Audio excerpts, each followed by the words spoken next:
جب آپ کسی کا موبائل اوپن کرتے ہیں، کسی کا بھی لیں، فار ایگزامپل آپ اپنے کزن کے گھر گئے ہوئے ہیں اور آپ نے اس کا موبائل اوپن کیا اور یوٹیوب کھولا، آپ کو کچھ سرچ کرنا، آپ اس وقت یوٹیوب کی ہوم بار میں اور اسکرول کر رہے ہیں، کرتے جا رہے ہیں۔ ایک ویڈیو کا تھمبنیل آپ کے پاس کسی سیریز کا آئے گا، ایک ویڈیو کا تھمبنیل آپ کے پاس کسی فلم کے سین کا آئے گا، اینڈ سو آن۔ لیکن یوٹیوب آپ کو ایسی چیزیں کیوں دکھا رہا ہے؟ کیونکہ اسے تو یہی پتا ہے نا کہ موبائل اس کے مالک کے ہاتھ میں ہے، تو وہ وہی چیزیں شو کروائے گا جو اس کے یوزر پسند کرتا ہے۔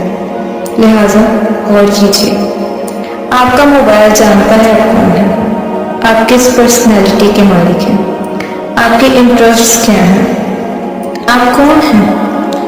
ذرا کھولیں اپنا یوٹیوب، دیکھیں آپ کون ہیں۔ اگر مسلمان ہیں تو کس طرح کے مسلمان ہیں، دیکھیں آپ کے نام سے بنی ہوئی آئی ڈی آپ کو کیا دکھاتی ہے۔